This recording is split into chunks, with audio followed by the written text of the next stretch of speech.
College of Arts and Law, Tuesday, 12th of July, 2022, 3 p.m.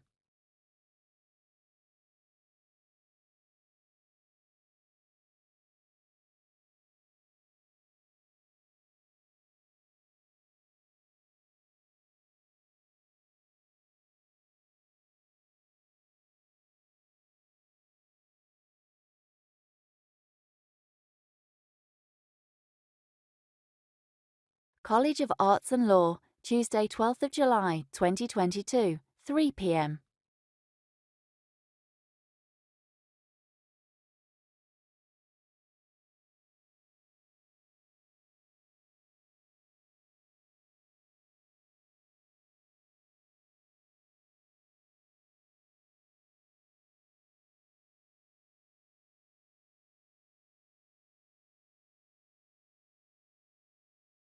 College of Arts and Law, Tuesday, 12th of July, 2022, 3 p.m.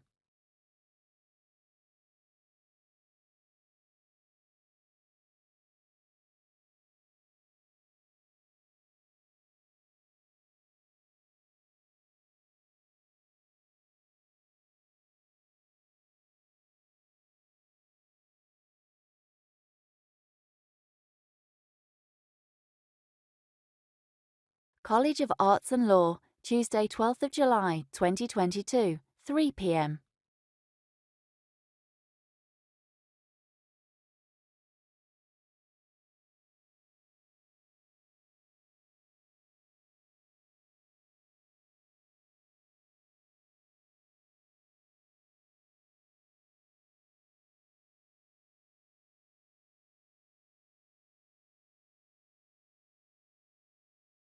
College of Arts and Law, Tuesday, 12th of July, 2022, 3 p.m.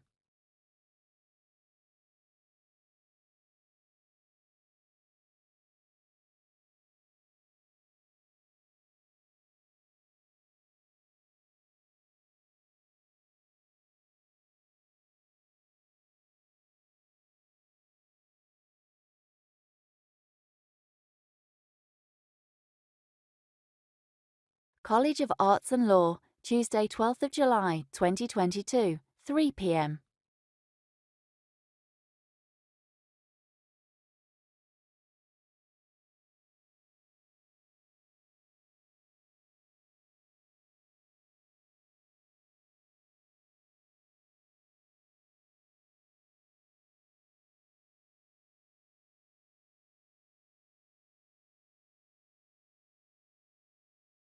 College of Arts and Law, Tuesday, 12th of July, 2022, 3 p.m.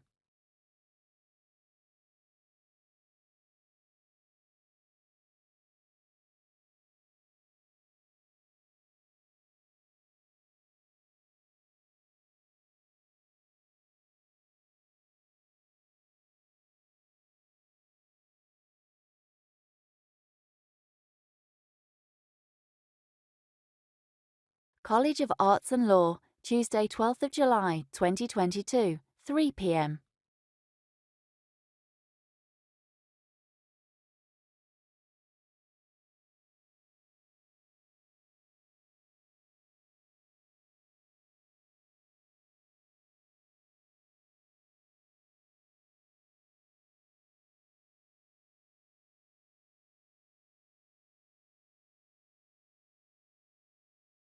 College of Arts and Law, Tuesday, 12th of July, 2022, 3 p.m.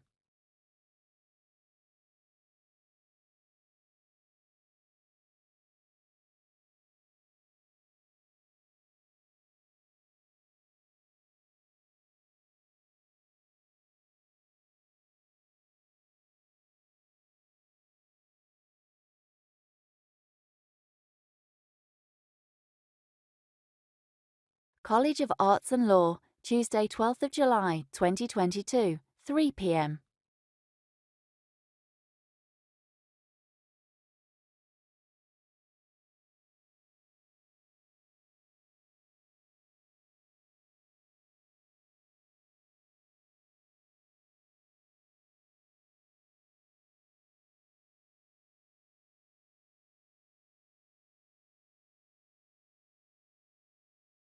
College of Arts and Law, Tuesday 12th of July 2022, 3 p.m.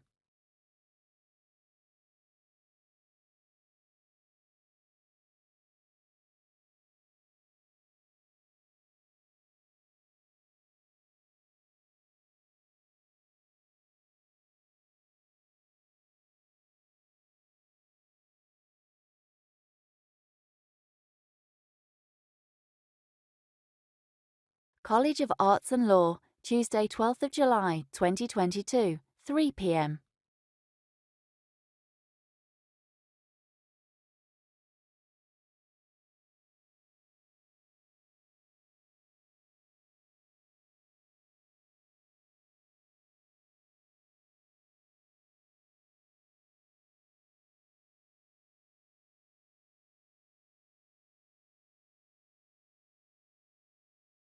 College of Arts and Law, Tuesday.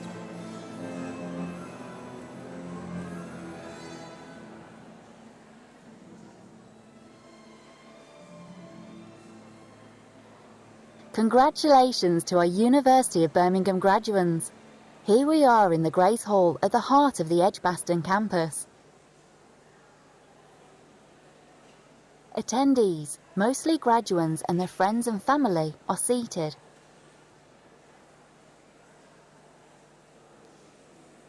Here are the student musicians. It's great to see them returning to ceremonies following the pandemic.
Now we're getting started. Here's the first of our 2 mace bearers beginning the ceremony. The centenary mace bearer is usually a staff member who has volunteered to take part in the ceremony. The mace bearer enters through the back of the great hall and leads a procession of staff to the stage.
The Squire Bedell, who is the second of the 2 mace bearers, follows.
It gives me the greatest pleasure to declare this congregation open.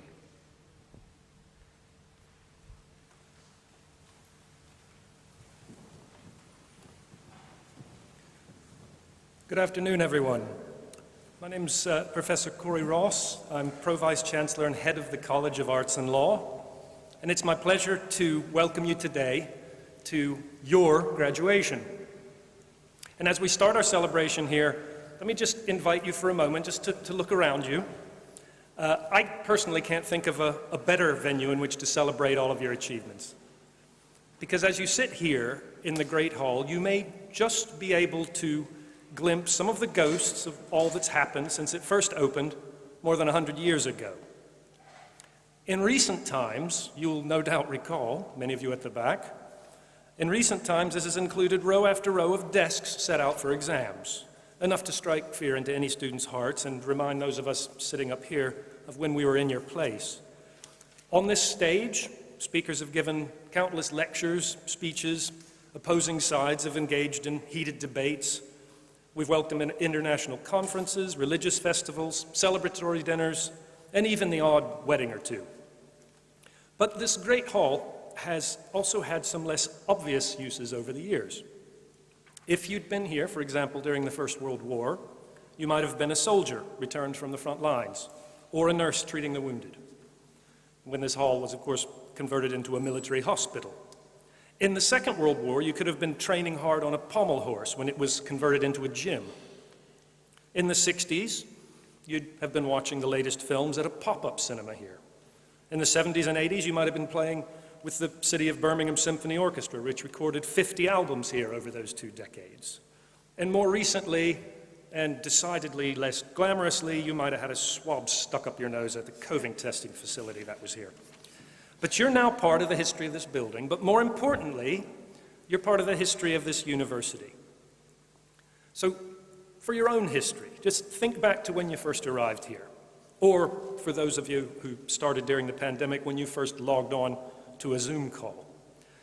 Most of you will have experienced some mixture of excitement and trepidation, maybe a little bit of nervousness that you wouldn't fit in or that you wouldn't be able to tackle the challenges that lay ahead. But as you progressed through your degree, there will have been times when the decisions that you needed to make seemed pretty clear, pretty obvious. Other times, perhaps, when you weren't quite so sure what to do next. There will have been some concepts, some problems, some ideas that inspired you. Others that, perhaps, frankly, just hurt your brain. I'm sure that you will have attended lectures that filled you with knowledge and sparked your imagination. Although, and of course this would never apply to any of the people seated behind me, dare I say, there may have been other lectures that felt as if they just went on a wee bit too long. You possibly spent some long nights in the library, hoping against hope that the information would stick in your head, or that you'd be able to find just the right reference for an interesting piece of research to include in an essay. Outside of your academic efforts, you will have made new friends, some of whom you will remain friends with for years and years to come. Treasure these people. You'll support each other during life's ups and downs, and no matter where you go in the world, a call or a message from them will make you smile. So I hope that as you look back on all of this, you'll recognize what you've achieved in the last few years. That you may have started out with some self-doubt and uncertainty, I certainly did, but you've achieved anyway. That you can make friends when thrown into new situations, and that you can inspire and be inspired by others. So I hope your time at the university has given you many, many fantastic memories that you will take with you forever.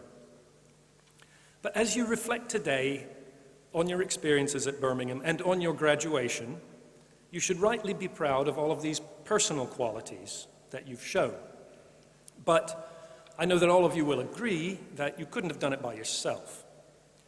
So if it's true that it takes a village to raise a person, it certainly takes a university to produce a graduate. During your time here, you will have been taught by some truly brilliant lecturers and been inspired by their enthusiasm and their deep knowledge and expertise in their area. You'll also have been supported in myriad ways by the tutors and student support teams around you. So just now, I'd like to offer you a brief opportunity now to thank everyone who supported you during your time here, some of whom have been able to join us today and are sitting behind me. So well done, lecturers, staff.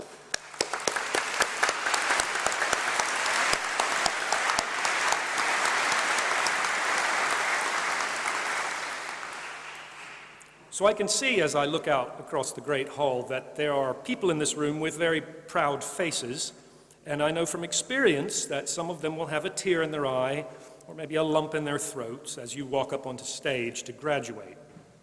There'll also be some people watching online or people simply elsewhere who are thinking of you now and who are proud of everything that you've achieved. You will all have that person or those people who believed in you, people who supported you, who showed you kindness, and without whom you probably wouldn't be here. So another opportunity to thank you, to allow you to thank all of them now as well, seated up front. Thank you very much, family, friends.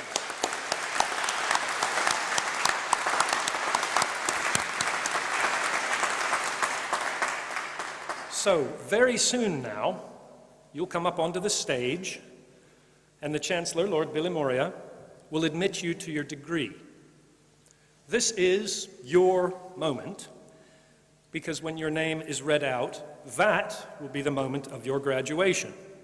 And for family and friends here, that is your cue to make a bit of noise, if you so wish. So as you come up, do be careful on the steps, make sure to give a big smile for the cameras, and don't forget to savor the moment. Thank you very much.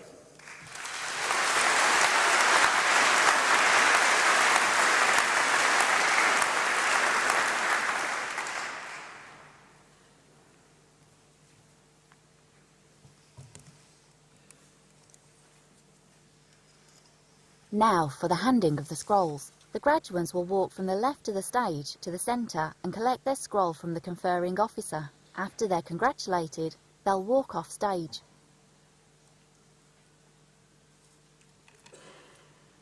Chancellor, to you and to the university, I present the names of these graduands ad listed in my programme, both in attendance and in absentia, proved worthy to be admitted to their respective degrees.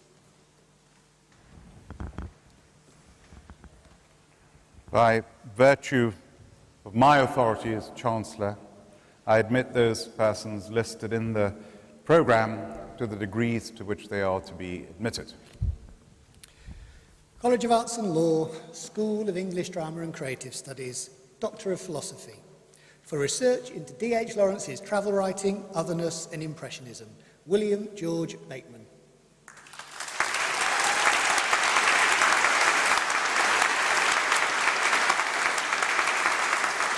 For research into women's writing of bathroom spaces in the first half of the 20th century, Matilda Louise Blackwell.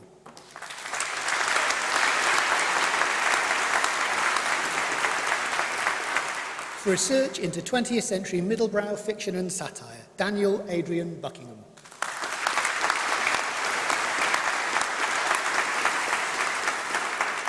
For research into small-town narrative in interwar American literature, William Carroll.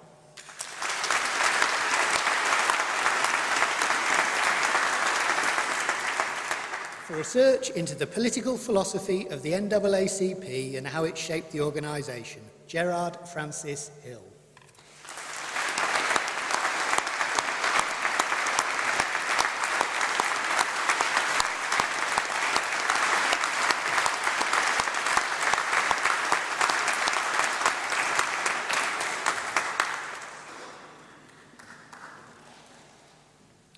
For research into modernist literature and early 20th century market culture, David Zizari.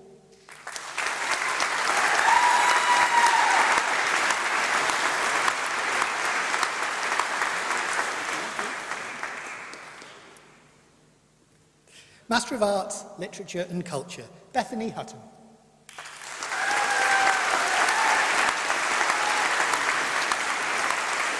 Phoebe Kelly.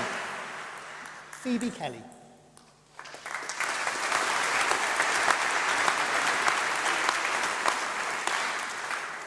Bachelor of Arts, American and Canadian Studies, Ayana Cherish Bogle.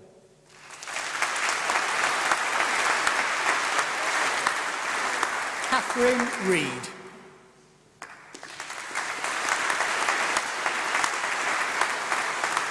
Nanoy Utting.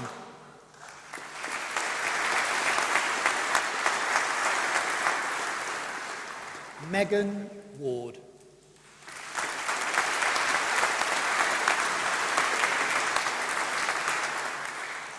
American Canadian Studies with Year Abroad, Ellen Adamson.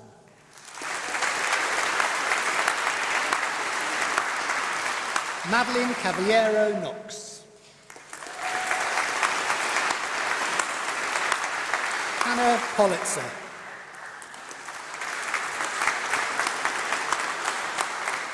English with Year Abroad, Jasmine Daisy Wilson.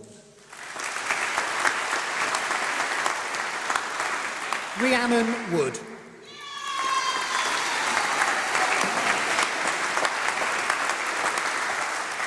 English, Georgina Louise Ambrose. Samantha Andrews. Rebecca Bagnall. Megan Baines. Kieran Barker. Sadie Barnett.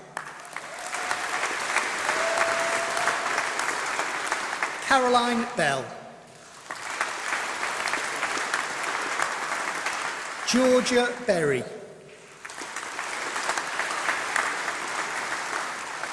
Rebecca Bernat Liberos. Nikki Artie Salani Barto. Diana Bora.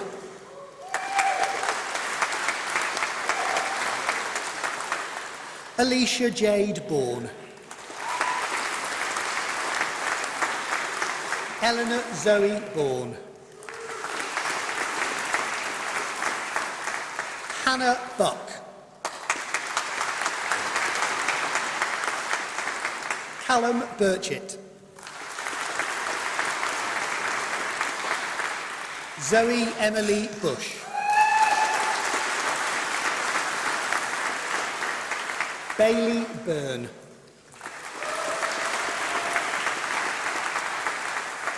Bethany Carter. Anjuma Chowdhury. Elise Chowdhury. Erin Clapham. Catherine Hobbeldick. Ella Grace Cockrell. Libby Dana Cohen. Jennifer Joy Conliffe. Susanna Kirsty Creasy. Katrina Crouch. Emma Olivia Davis. Willow Shari Imogen Dawes. Lily DeLeo. Ellie Rose Dickens. Charles John Ellis Dickerson.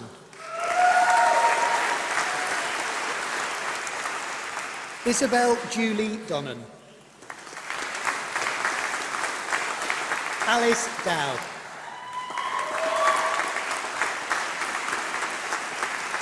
Harriet Suzanne Edmonds. Ellen Marie Fadden.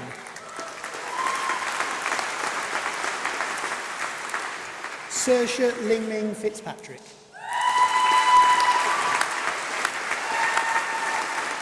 Colette Abigail Fountain. Bryony Ann Fox. Elsa Jane Frangleton. Emily Sarah Garrett. Isolde Goffey.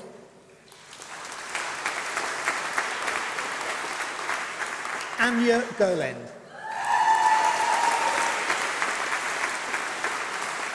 Sophie Gillian Gorse. Bailey Grange.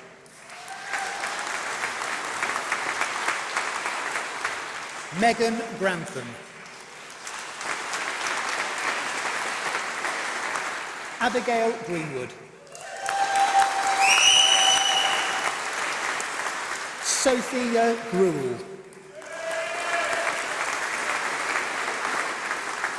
Dana Sidney Grimshaw. Molly Harriman. Rebecca Harrison. Francesca Eleanor Herring. Melissa Hilling.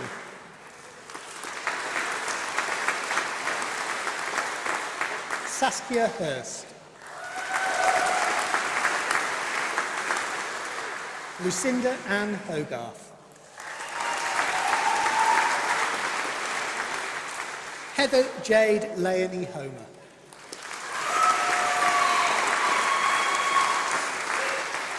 Kirsty Hopkins.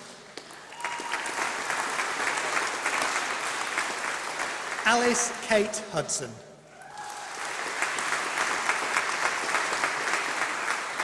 Isabel Hughes. Iran Hussain.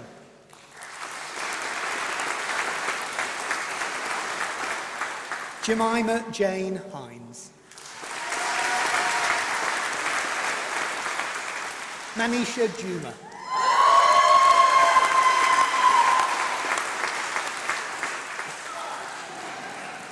James Judge.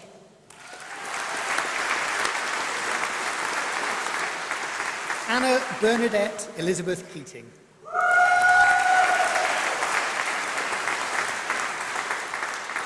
Ellen Kenny.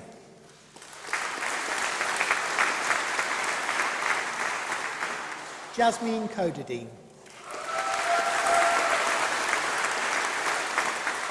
Ella Kipling. Edmund Kirk. Vratislav Vaktang Michael Clemera.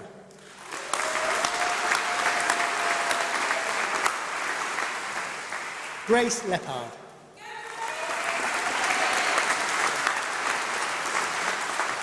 Erica Levitt.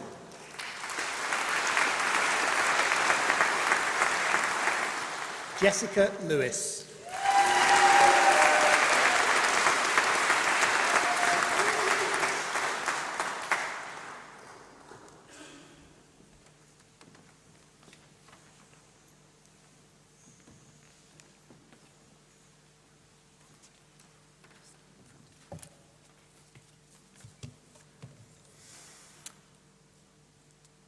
Chancellor, Pro-Chancellor, graduates, graduands, and guests. As well as celebrating those who have this year earned their degrees within the university's teaching programmes, ceremonies like this one also like to honour those who have earned a degree in the wider world. Today, we confer an honorary doctorate on someone who already holds a University of Birmingham degree and who has spent the decades since it was awarded engaged in a brilliant public career worldwide, which has developed, extended, and fulfilled all the promises and principles of that degree. Femi Oke studied English literature, a subject of such paramount importance to this university that its founders placed a statue of Shakespeare in pride of place above the main door into this building. So Femi knows very well that in 1821, in The Defence of Poetry, Percy Bysshe Shelley remarked that poets are the unacknowledged legislators of the world. She knows too that by the word poet, Shelley meant not only composers of verse, but writers in general, his remark suggesting that people derive their sense of what is true, what is possible, and what is right, not from the makers of rules, but from the tellers of stories. If Shelley were alive now, I'm sure that under the heading of poets, he would include journalists, not least television journalists. And I'm equally sure that he would be very proud to number Femi Oke as one of his colleagues. Birmingham can't quite claim to have taught Ms. Oke everything she knows. She was already working for LBC as a junior reporter when she was 14. But her work since she left Edgbaston has certainly exemplified everything a Birmingham English degree claims to inculcate. Articulacy, a scrupulous pursuit of research and evaluation of evidence, rhetorical finesse, an understanding of performance, and a wide knowledge of the things language can do with and for the world. After graduating from this university, she also graduated from radio journalism to television. And during the 1990s, her roles included presenting Soap on the Wire, presenting the important BBC educational programme Science in Action, and presenting Top of the Pops. God rest its soul. She went international in 1999 when she joined CNN, the cable news network, where she campaigned tirelessly for the mainstream Western news media to devote more of its attention to Africa. She was one of the team which founded CNN's Inside Africa programme, and she soon graduated from being one of its reporters to becoming its host. Painfully aware that one of the largest stories making itself felt in Africa as elsewhere is the climate crisis, Femi Oke has always had one eye on the literal weather as well as on the political. And she also made herself the star anchorwoman of CNN International's World Weather Service, based in Atlanta. As if all that weren't enough, she also kept her radio expertise alive with spells as the chief newscaster on The Takeaway, the main morning news and features show on WNYC New York. This, for any of you unfamiliar with the transatlantic media scene and the minority grasp on reality and civilization provided by National Public Radio, is easily one of the most truthful news programs in the United States. She has since gone beyond the conventional broadcast media to compare the interactive hybrid between TV and the internet that is the stream.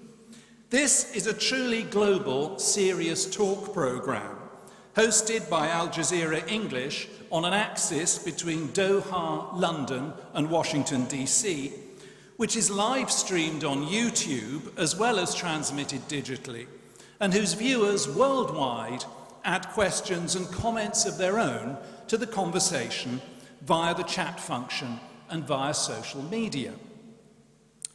Dedicating her eloquence, her literary abilities, and her performative powers on camera and on mic to facilitating intelligent discussion and telling immense audiences about how things really are, Femi Oke is not just a paragon among journalists, but a superstar among educators.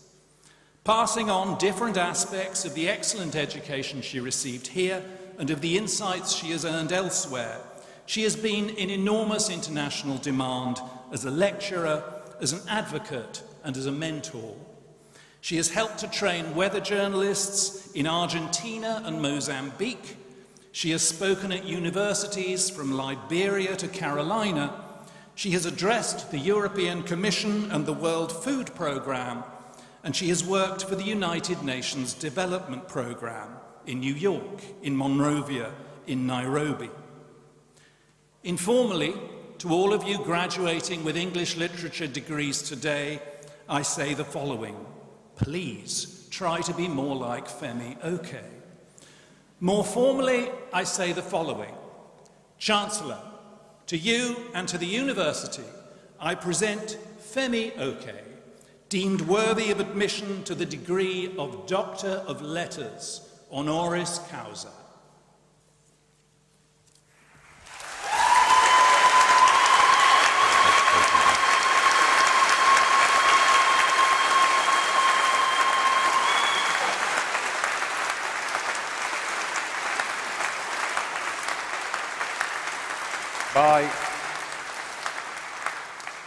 By the power vested in me as Chancellor, I'm delighted to admit you to the degree of Doctor of Letters, honoris causa.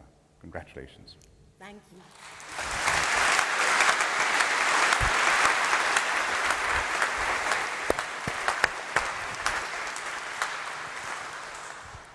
Chancellor, Pro-Vice-Chancellor, graduates, graduands, and guests. 24 years ago, I graduated from the University of Birmingham, and I know what you are thinking. Goodness me, how did a 6-year-old get a BA in English literature and language? But it happened. Sitting in this hall as a graduate in 1988, I had no idea where my university education would take me. I am currently based in Washington, D.C., where I'm the senior presenter and journalist of a current affairs and global affairs discussion show that's broadcast around the world on Al Jazeera. When I told my colleagues that I was getting an honorary doctorate, they asked, "Why is a university in Alabama honoring you?" I said, "I'm going to the University of Birmingham, not Birmingham." So, I am now an honorary Doctor of Letters, and it made me think of the times in my career when I have written a pivotal letter, fax, DM, email, and it really changed the trajectory of my career. I thought I'd share 3 instances. Top of the Pops, back in the early 90s, was changing up who was presenting. I could see that they were cycling in people and cycling out people, trying and experimenting with new kinds of presenters. So I wrote an actual letter with a stamp on it to the executive producer of Top of the Pops. I introduced myself and said I'd really like to audition. He wrote back and said yes, and I presented Top of the Pops in the 90s. Just a year and a half. I wasn't very good, but I was very enthusiastic. Letter number 2 that changed my life. I heard that CNN in Atlanta was setting up an international weather bureau. Now, I had already done weather forecasts at CNN and at LWT and at Central Television, and I thought, I think I could do this. I could do the weather for CNN. I wrote to them, told them that. They invited me to Atlanta, and I spent 10 years at CNN. Letter number 2. Letter number 3 is the one that landed me my current job at Al Jazeera. I watched the stream. I love the stream. I'd run home from working at NPR, put it on my laptop and watch it. I told the executive producer, I know exactly how I would present this show if you gave me a chance. They gave me a chance, and here I am, 9 years later. I am so honored and shocked and surprised and delighted to be made an honorary Doctor of Letters from my alma mater. But most of all, I'm so proud of you and what is ahead of you. I have one more thing that I would like to do for you, which involves everybody standing up.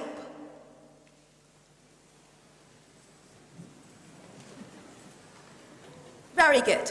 If you're right-handed, slap your left hand. If you're left-handed, slap your right hand. And then speed it up.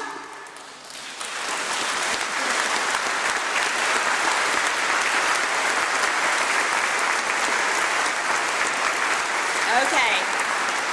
Graduates, graduands, guests, that is the standing ovation you deserve. Thank you.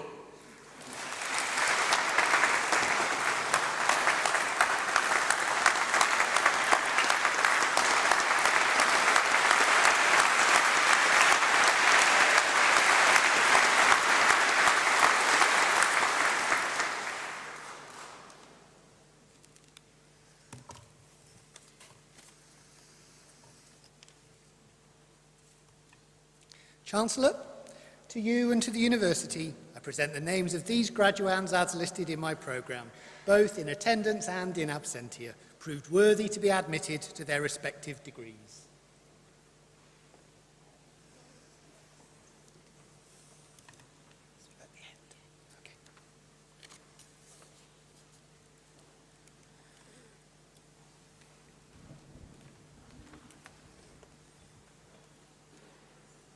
Alice Lloyd.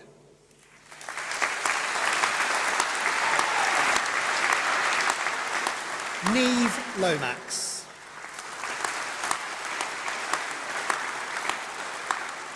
Sarah Loans.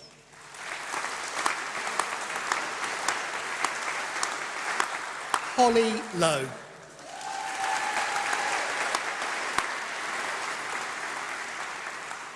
John Luscombe.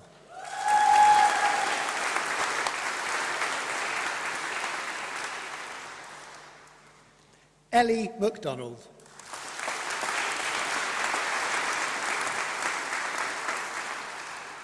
Molly Ann McFarlane.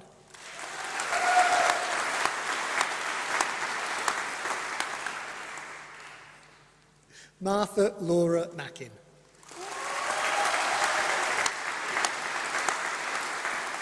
Shannon Kaur Mangat.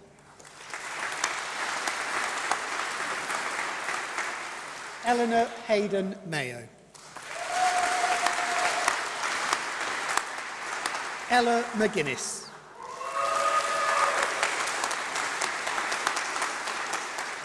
Rose Elizabeth McQuillan.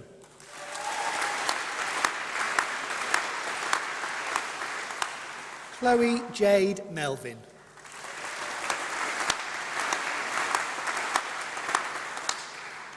Lucy Middleton.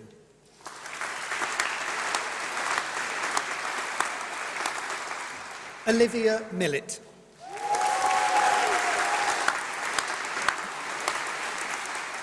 Ben Murray. Sarah Nazreen.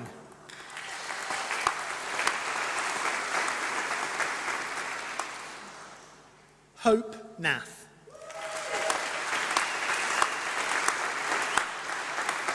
Grace Isabella Linda Nightingale. Christopher North.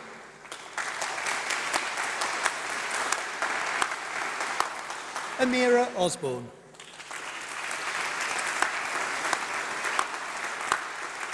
Macy Palmer.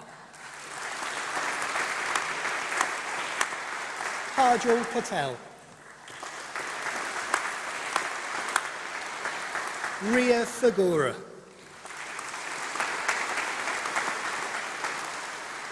Alice Phillips.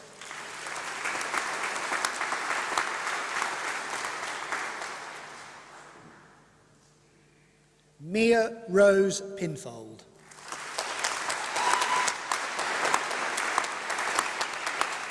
Imogen Plowman.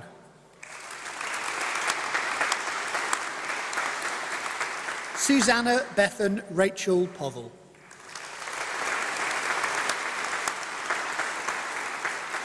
Isabel Radakovich.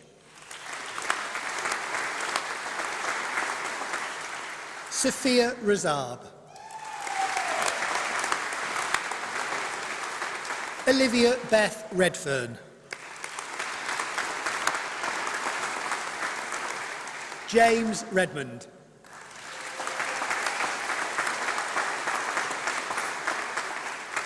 Georgia Rayner.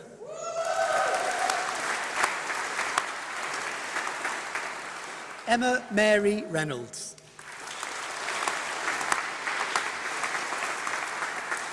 Theon Haff Richardson.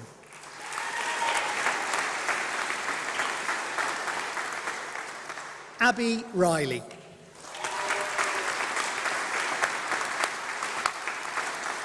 Elena Marguerite Codner Roper. Layla Ross.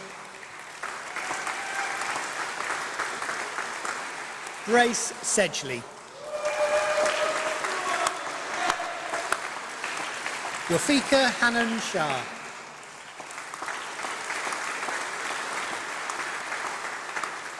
Chloe Elizabeth Shaw.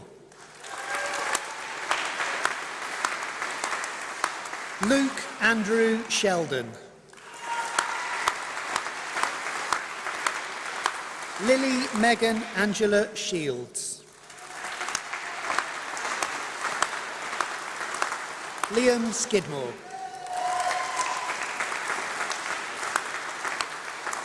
Gemma Smith.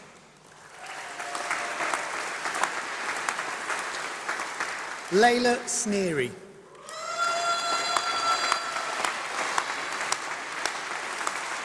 Casey Swain.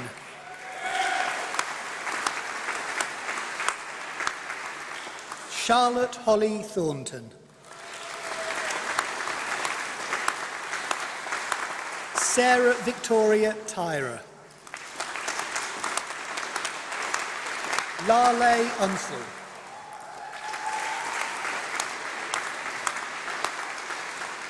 Claire Marie Wallace.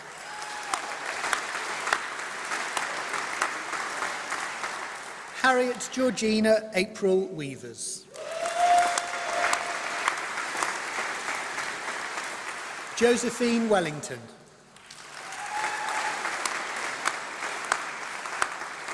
Yvette Westwood.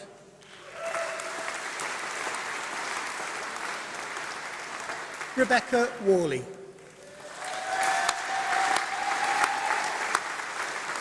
Alexander Joseph Whittle.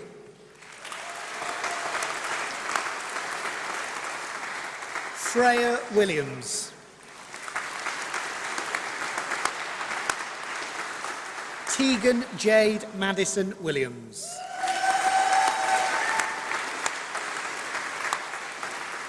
Max Walton.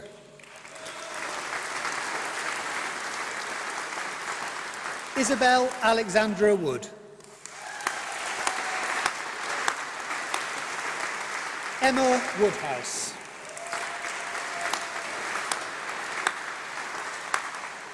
Josephine Woodruff Nuss.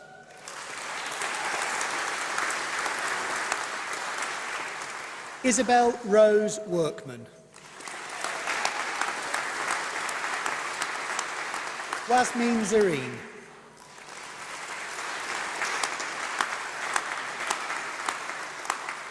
English and History, Bavleen Baines.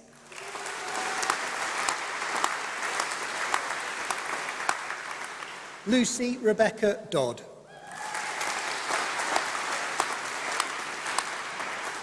Isabella Molly Ellis Ferraby.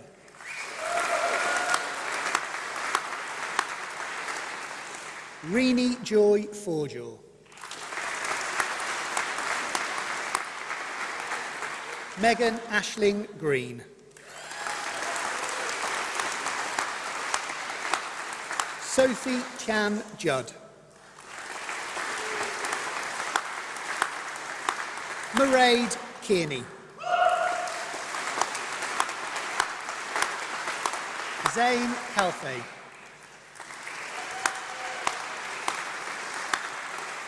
Mark David McParlin. Hannah Sage. Mariam Shasley.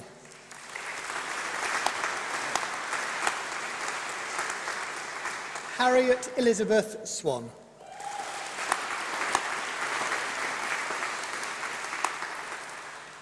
Lucy Catherine Wesley Wilson.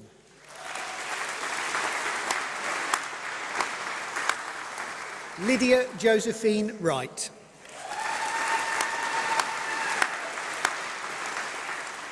English with Drama, Anna Catherine Emerson Robinson.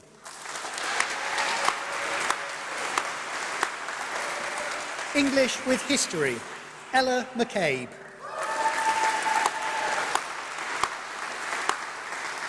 Phoebe Snedker.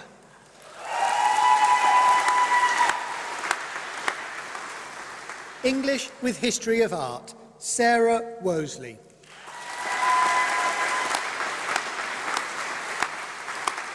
English with Philosophy, Amelia May Ward. English with Year Abroad, Kira Baker.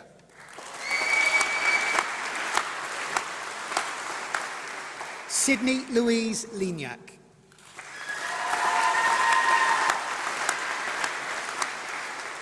Aoife Maron Long.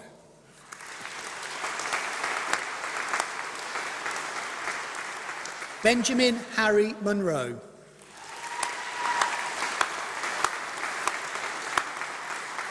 English with Year in Computer Science, Chloe Isabel Newman.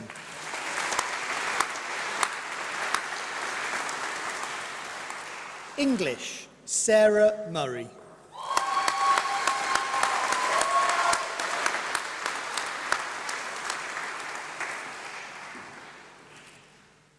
It's now my great pleasure as head of the School of English Drama and Creative Studies to introduce our student representative to give a speech on behalf of the graduating cohort, Hope Nath, graduate of BA English.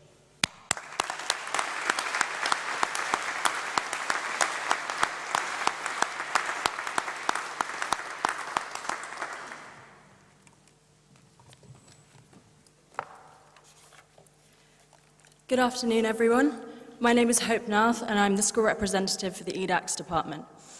I've been asked to speak on behalf of and for our cohort about our time here at the University of Birmingham. I do hope that I capture all of our perspectives. A quick preface. My goal was to be in publishing when I first arrived here at the university during September of 2019.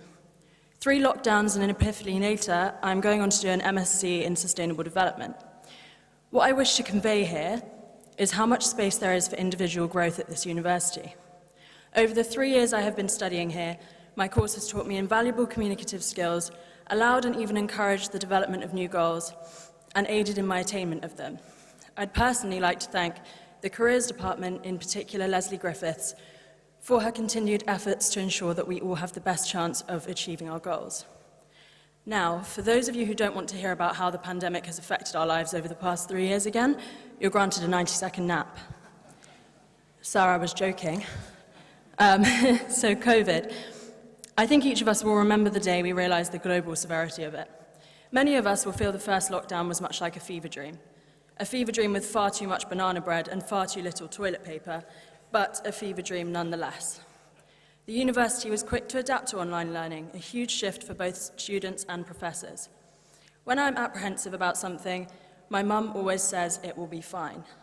As I've grown up, I've realized that a large part of being an adult is being able to reassure those less experienced than you that everything will be fine, even if you're a little nervous yourself.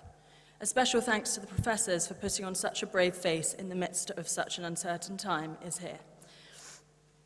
Over the first lockdown, FaceTime became the norm for interacting with loved ones, but we needed more. So enters the rise of Zoom. Zoom, while a genius platform for teaching and working from home, also saw success when students figured out that they could party from home. I think we will all remember the phase of home trivia quizzes for this foreseeable future, as much as we might like to forget it. But on a more serious note, when video calls of any capacity are the nearest you can get from physically being in someone's presence, and I believe a lot of people will agree with me here, you realize who the most important people in your life are. You realize what love is. I've made a lot of lifelong friends during my time here at the University of Birmingham, as I hope is the same for each person in this room. Today, in this room, every graduate here will have done an extended essay or dissertation at some point in their academic career. This is where creativity, especially in our fields, really comes into play. Having free range of your topic is perhaps one of the most challenging and motivating things we experience during our time at university. It's daunting, it's exciting, it's stressful, it's enthralling, but most of all, it's completely our own. I don't know of anyone who has completed a dissertation remotely similar to the next person, and that shows how much of our individual identity we, as a cohort, have successfully condensed into 6 or 12 or 20,000 words. And to the professors, to have molded an entire cohort into independent thinkers must be seen as an achievement. I can't imagine the gratifying feeling that must bring to each of you each year. Now, I couldn't do a speech about the University of Birmingham without at least mentioning our home away from home, Selly Oak. From the goose to the country girl, R.I.P. Serco Pounded Mondays, Selly Oak spans across all of our most loved roads. Many of us will have made core memories on the roads of Selly Oak. Some of you may be thinking of those memories in this moment. And as much as Selly Oak is the butt of a lot of our humour here, it will be missed by most and reminisced by all. Proof of this is the recent influx of photographs posted on social media by current students of their relatives on the Birmingham campus decades prior. I hope to share this sentimentality in my years to come. To close, I would like to congratulate each person in this room, student, professor, or guardian, for the part you have played in the graduates being present here today. Without each support system, friends, mentors, and family, I would not be stood in front of all of you, celebrating each and every success we, as individuals, and collectively as a cohort, have achieved. Thank you and have a wonderful rest of your graduation.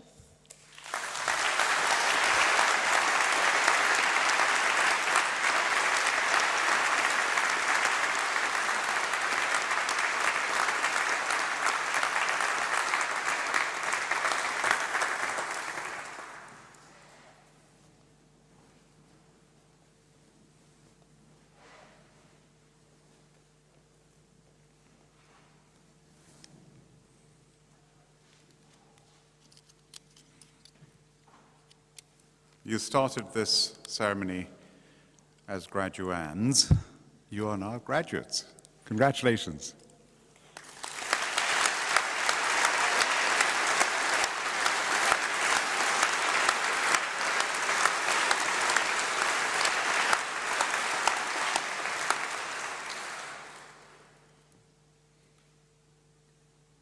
Take pride in it. pride because of your hard work, but also admit it, you couldn't have done it on your own. You've worked hard, you deserve this, but it's everyone here, your friends, your family, your wonderful teachers that have helped you to achieve what you have. So could the graduates stand up again, please, and thank everyone. Graduates.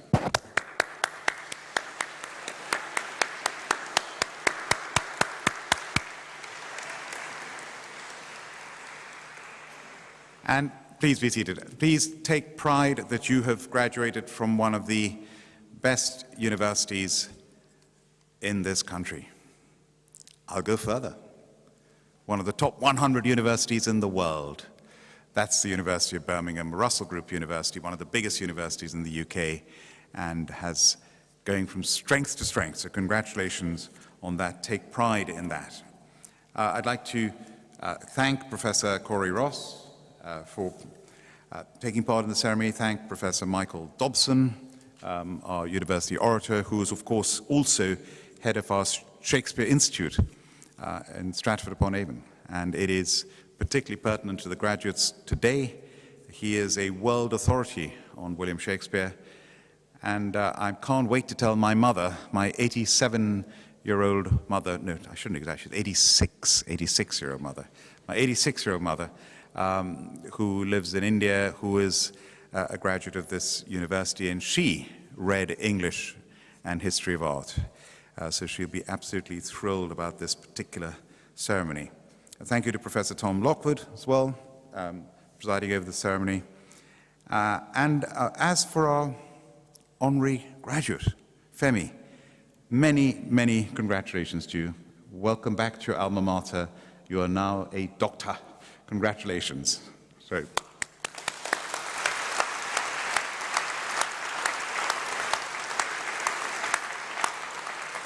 And I loved your letters, the 3 letters you wrote that changed your life, and you were very enthusiastic. But the most important thing is that each one of them showed that you're proactive, and that's a lesson to be learned for every one of us here, is to always be proactive. And she was even proactive in getting a standing ovation from all of you for the graduates, and she deserved one as well, so thank you very much. And Hope, thank you so much for that wonderful speech, speaking on behalf of your fellow graduates. Congratulations on what you have done. And you mentioned one thing which was very, very important. Many things, but one thing was very, very important, and that is, you mentioned one word, and I'm going to test everyone here.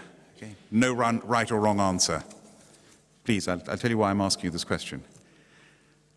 How many of you think you're creative? If you think you're creative, put your hand up. If you think you're not creative, keep your hands down. There's no right or wrong, so please, just be honest with me and with yourselves.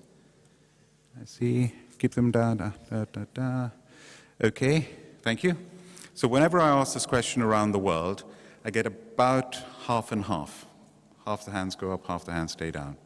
And the reason I've asked you that question is, that Hope mentioned it in her speech, is I was told throughout my childhood and my studies, Karen, you're doing very well academically, you should do well, but you're not creative. Why? I was hopeless at art. I couldn't draw. I couldn't make anything, so not creative. I was forced to learn the piano. I passed grade 1. Please stop, spare us. You're tone deaf, not creative. So I went through all my studies being told and believing I was not creative. And it's only when I started my own business, became an entrepreneur, started Cobra Beer, that I realized one of the most important skills of being an entrepreneur is the ability to be creative, and I'm very, very creative, and it had been suppressed throughout my youth.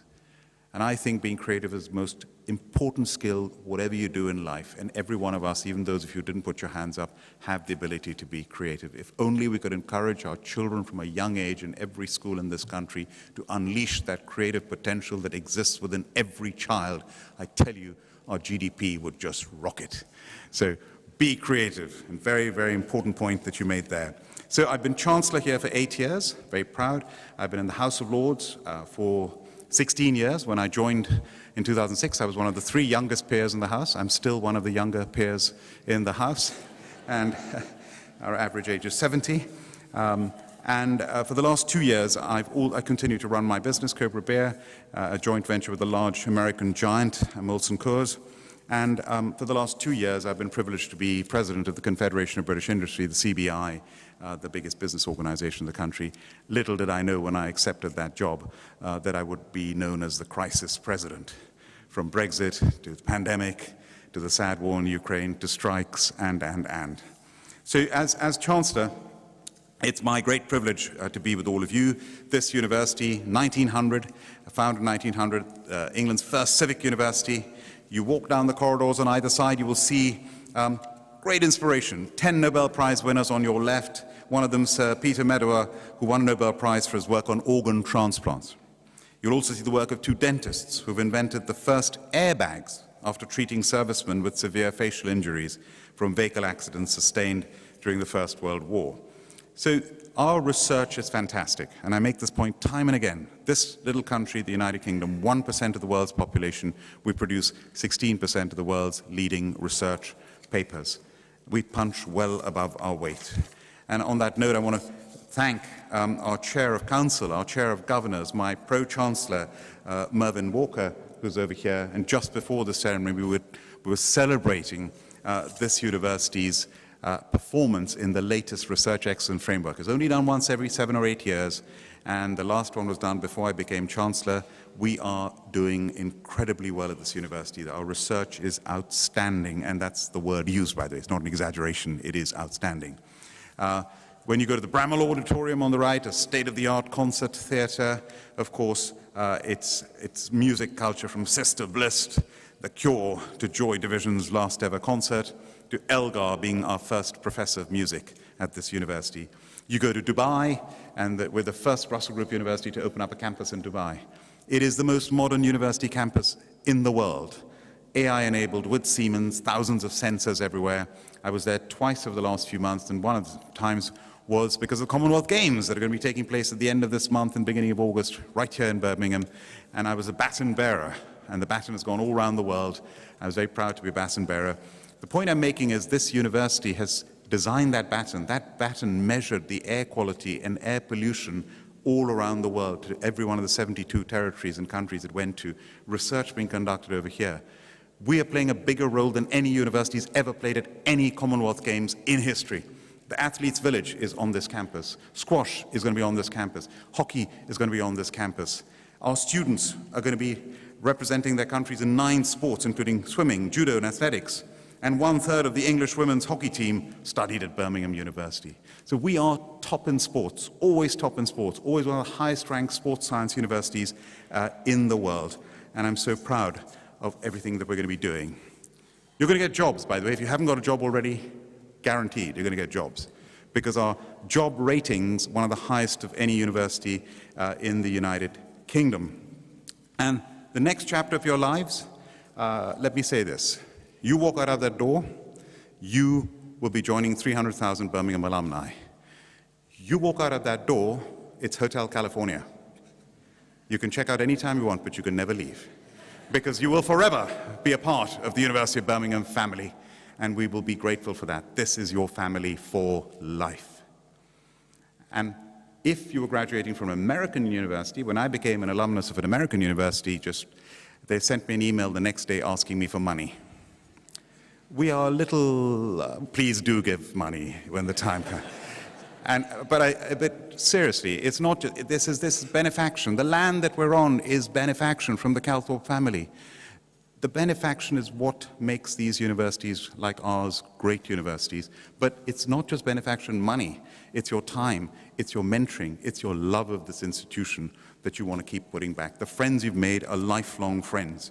The hard work that you put in. Now, the academic, what you've learned over here, debating, discussing, the challenges that you'll be able to deal with will be fantastic. Another thing, when you walk out of that door, by the way, my job is to give you some advice as well. Don't think the learning's finished. I was dropping my son to school when he was 17 years old, and he said, "Dad, you've got to die as if you've got to live as if you're going to die tomorrow." Live as if I'm going to die tomorrow? Josh, what are you talking about? Dad, and you've got to learn as if you're going to live forever. Where did you get that? Dad, Mahatma Gandhi, of course.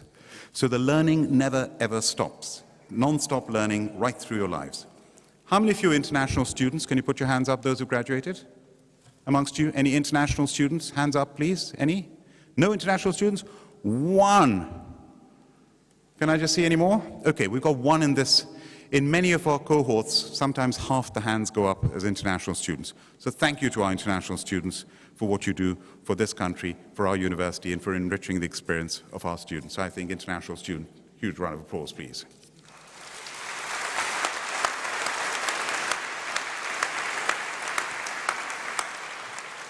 And finally, it's not going to be easy. We're in a horrible time in the world at the moment with the sad war in Ukraine, with inflation, with labor shortages, with high taxes, with all sorts of political turmoil that we've got going on at the moment. I just want to quote His Holiness the Pope, who said soon after the war started in Ukraine, "In the name of God, let this massacre stop." It's horrible. And one of my most memorable days in Parliament was normally the Queen comes once a year for the state opening of Parliament. We are seated in the House of Lords. The House of Commons come and join us, and we have a joint seating. It's the only joint sitting of both houses, and the Queen addresses both houses. On the 8th of March, the war started on the 24th of February. We adjourned the House of Lords and went to the House of Commons, and we sat in the galleries of the House of Commons, and the members of the House of Commons, the MPs, were on their benches, and it was the first joint sitting of both houses in the House of Commons in history. And President Zelensky addressed us live from Kyiv, from Ukraine. And Professor Michael Dobson, the world authority on Shakespeare over here, he finished his speech quoting Shakespeare, saying, "To be or not to be, it has to be to be." So always go the extra mile. However horrible a time we've all gone through, Winston Churchill saying, when you're going through hell, keep going. And we've kept going, and we're here. So it's going to be tough. Go the extra mile, aspire and achieve against all odds with integrity. It's better to fail doing the right thing than to succeed doing the wrong thing. And never stop learning. So finally, I have one duty, and that is to wish you good luck. And I could just say good luck. But the best definition of luck that I've ever heard was in a business school setting on the other side of the pond. Luck is when determination meets opportunity. If you're not determined, you won't even see the opportunity. So stay determined, get lucky, and good luck. Thank you very much, and congratulations.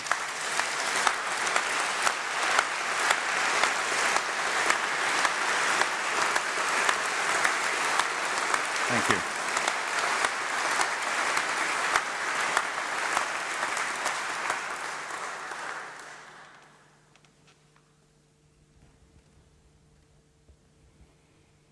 I now declare this congregation and ceremony closed.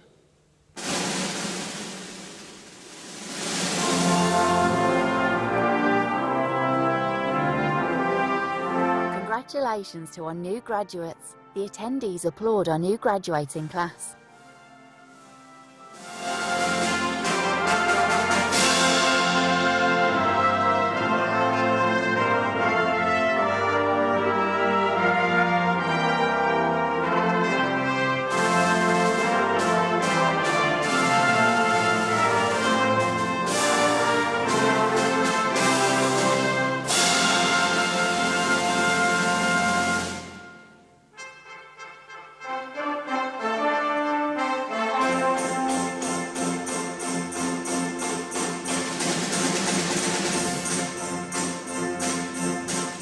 To close the ceremony, the maces are collected from the stage.